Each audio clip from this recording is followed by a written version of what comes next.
Hi,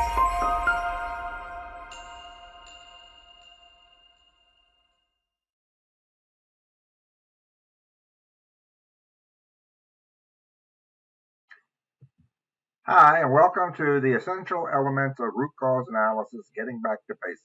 My name is Bob Latino. I'm a principal with a company called Prelical Solutions, LLC, along with my brother Ken. How we came about that name will be another video and a little bit of humor to go with how that came about. But let's go ahead and get started on this one. There seems to be a lot of confusion in the marketplace, and it's gotten worse over the years, having been in this space so long myself, is that when we look at brainstorming and five whys and fishbones and causal factor trees and bow ties, depending on who you're talking to and the ones who are using them, they're all considered forms of RCA. But that's because there's not a universally accepted definition of RCA. So no matter what people are using to solve problems, they're going to call it RCA. Actually, the term, I've written papers about this, the term has really become useless. RCAs essentially become a noun, a class of things. And then all of the common players out there, I've just listed a few, there's obviously many more. These are just the brands and that use different approaches to doing things called RCA. But in terms of what does RCA mean, certainly to the people that are doing these types of approaches, they're doing RCA. Okay, let's go ahead and talk about get away from the labels, get away from the adjectives, get away from the nouns, and say, look at this from the standpoint of any investigative occupation. In any investigative occupation, we have to properly identify the real problem to be analyzed in the first place, because the majority of times we know we're making an assumption as to what the problem actually is, and we're working on something that's not really the problem. The determination of the cause and effect relationships that combine to cause this undesirable thing to occur on any given day. Discipline, data collection, and preservation to support cause and effect relationships. So when we say we have these cause and effect relationships, is that we can't let hearsay fly as fact. We have to go ahead and collect evidence that would support or refute that relationship. Validated identification of the physical, human, and latent root causes and contributing factors, or whatever labels people use. So this is just merely saying that we're not going to be happy with just replacing parts, replacing vendors, or blaming people. We're actually going to be interested in getting beneath the person and the decision making and understanding what their intent of that decision was. Why did they, on that given day, did they think it was the right thing to do? Development of an effective corrective action strategy to come up with how to prevent this from recurring in the future. And development of an organic knowledge base to store and reuse logic from past analyses, minimizing the amount of RCA rework. So, when you look at it again, you're stripping away labels, just looking at functions and steps of approaches. We all go through this no matter what we're trying to solve in any industry. So what's the difference between at least what I call root cause analysis versus shallow cause analysis? Well, let's take some common definitions, basic Google searches of brainstorming, a technique teams use to generate ideas on a particular subject. Each person on the team is asked to think creatively and write down as many ideas as possible, and the ideas are not discussed or reviewed until after the brainstorming session. That's from ASQ. And that's really a bunch of disjointed, disconnected ideas coming from individuals and then going into a pool. Problem solving is the act of defining a problem, determining the cause of the problem, identifying, prioritizing, selecting alternatives for a solution, and implementing a solution. In this particular one, at least what catches my eye on something like this is that when we talk about determining the cause, and that's in singular, which is a contradiction to me for doing RCA on more complex types of events. because there would be more causes, it would be more plural. Troubleshooting effectively is, when we have a problem, we always have the go-to person that in the clutch can go ahead and get us into fixing it. But that goes from problem to solution, and it doesn't really attack analyzing why it's happening in the first place. But we just become better fixers. Now, root cause analysis, at least based on me and Ken's last book, is going to be defined as the establishing of logically complete, evidence-based, tightly coupled chains of factors from the least acceptable consequence to the deepest significant underlying causes. I know that's a mouthful, but it makes complete sense with the logic tree approach, as I'll be coming and showing you. Okay, so when we're looking at the impact of time pressure on those doing these types of analyses, we made this chart up, and when you look at the migration, where the x-axis here is going to be time, and then the y and z are going to be accuracy or effectiveness, and then strength of evidence off to the right side. Well, when you look at the impact of time pressure, well, troubleshooting doesn't take very long, because it's usually an individual. They work by themselves. They're your best fixers that they have. They go out there, they assess, and they go ahead and repair. Okay, and they get back up. The thing is that they probably are doing this a lot, because they keep getting good at repairing something, but not finding out really why it's happening. Brainstorming takes a little bit more time, because we involve more people, but it's disconnected and not as evidence-based as the other approaches. But it takes more time because we have other people involved. Problem solving uses a structured approach.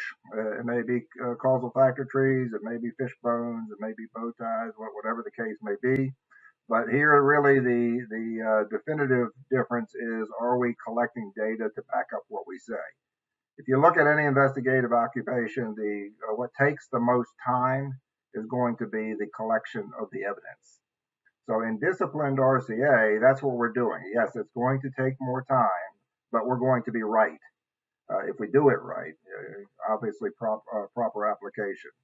So as you can tell, as we migrate from the left to the right here, is that the more disciplined we are in the evidence collection, data preservation, and drilling down deeper to understand the intent of decision making, the more likely we're going to be to not do the RCA over again. And the yellow space in here is just stating that when we use, versus a manual approach, if we use good decent software to go in made for RCA to do this kind of thing, it's going to help us better document, communicate, and share that information. Okay, and we go ahead and we look at this and we apply it to this particular table here, and on the performance improvement technique off to the left column, we have brainstorming, problem solving, troubleshooting, and RCA, just like in the other chart. And then we start looking at the criteria. Can they be used on chronic versus sporadic failures? All of them can. Whether they're done properly or not is a different issue. Rigid data collection required. And this is talking in generalities, because everybody, there's pockets of excellence everywhere. But typically, if you're doing disciplined RCA, collecting evidence is going to be a requirement, not an option. Is it going to be team-based or individual? Again, troubleshooting is more noted for being, you get cowboys who are going to be the individuals that are our go-to people, but most of them are going to be team-based. Formal cause and effect process being used depends on, again, but in generalities, when you're doing disciplined RCA, yes, that's going to be a requirement, where in the others, they may not be. Evidence-based validation. This means when we come up with hypotheses, or somebody says, I think this, or this is my opinion, we can't let that fly as fact without evidence backing it up. So again, to the extent of RCA as we're defining it here, it's going to be a requirement, not an option. And then the depth of the analysis is going to be how deep do we go in this particular analysis approach. And the P here is for physical roots, stopping at the physics or what breaks. The H is going to be for human roots or the decision maker. And then the L is going to be for the latent roots or the things that, the reasons why people made the decisions they did. These are organizational systems that influenced our decisions. And then because the systems were flawed, our decision was flawed. Okay, this is, you're not worried about reading anything in this text. It's more that you want to be represented by the color. But this is going to be a reconstruction of logic, where the black at the top is our event, and then this is going to be our undesirable outcome. The modes at the second level, the dark blues, are going to be the facts, the things that we have to explain. And then we're going to just continue drilling down here by saying, how could the previous fact have occurred? And we're going to come up with hypotheses. We're going to continue that. We're going to use our verifications or evidence that we collected, and it's going to say whether something is true or it's not true. The grade blocks represent things that weren't true, but we're going to follow the colors here. You move towards the middle here, and eventually we keep asking these questions, and you're going to get to what are called the physical roots. These are going to be the physics of the failure. And this is going to be the broken parts due to fatigue or erosion or corrosion and whatever else. But we're going to continue going past that because we have to understand why those failure mechanisms are occurring. So now we're going to, if you keep drilling, I guarantee you're going to find errors of omission or commission by people. Okay, and what we want to be able to do is to switch the questioning when we get to a decision maker and say, why on that day did that person think that that was the right thing to do? So that's what these orange blocks represent, the act of a decision. We switch to why, and then we're going to say, well, why on that given day did people think that that was the right thing to do? And then these red blocks down the bottom start to represent our organizational management systems that are flawed. This is our policies, our procedures, our training systems, our purchasing systems. They're all the things that are put in place to help us make better decisions, but we oftentimes they're obsolete or they're wrong, and that we're not keeping them up. This is not a giving away accountability, because sometimes people are given everything that they need and they still don't do it correctly. But a lot of times our systems fail our decision makers, and then we tend to blame the decision makers. And on the bottom, you see that below the red are going to be the green, and these represent corrective actions. This is what we're going to do about it, because if we do a good job with the greens, the corrective actions, then we should stop the chain of those colors moving up. If I fix the system, I should fix the decision making. Okay, so I'm going to go ahead and wrap it up here. Everything with us in terms of RCA is going to be about the breadth and depth of the analysis. So if I just took that logic tree structure that I just described to you, and we looked at it in this way by dissecting it, if we just stop at the failure modes and we send out our troubleshooter, this is basically trial and error. Okay, we go out, we see if this works. If this doesn't work, we try something else, and that gets very expensive. If we go deeper, we start using a team. They start giving us more ideas. This is more aligned with brainstorming, problem solving, and failure analysis when you go to just looking at the failure mechanisms, the physics of the failure. Continuing down, if we can get past the physics of it, and then we can have the option to go ahead and look at the decision maker. Oftentimes, I've been in this business 30 some years now, 35 years, and I don't see as much an improvement in our. We tend to blame people more than we should. That seems to be the go-to in a lot of cases, and that's very unfortunate, because the more progressive organizations are not looking at just the people at the outcome of their decision. RCA root cause analysis is all about looking at the intent of their decision. So if we're using this as a tool for witch hunting and blaming people, we're not going to be using it very long because nobody will play ball with us anymore and they'll start underreporting. So the whole emphasis with this presentation is that if we're looking at true RCA, what we're doing is our intention is to get underneath the decision maker, to go below that and look for the reason they felt it was the right thing to do. And that'll get us into these contributing factors in the pink and the systems issues in the red, and then having corrective actions. So off to the right, you see that bar. From my standpoint, we're doing RCA if we're more interested in the intent of the decision rather than just the outcome of the decision. So if we stop short, I call it shallow cause analysis.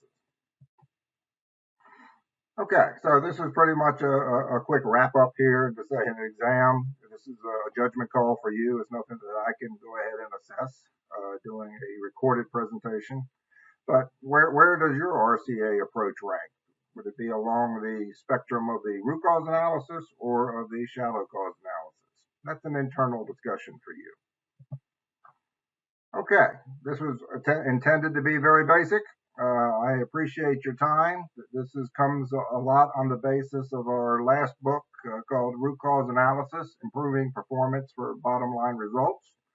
All of the information for me to contact me if you'd like to talk anything RCA. That's my passion. That's what I like to do. Done it all my life. And if you have any questions about Prelical, and there's a video on our website somewhere that says, well, I can't even pronounce it. What the hell is Prelical? That would be a fun discussion that we could have. You should look at that video. So thank you for your time, and we look forward to hearing from you. Take care.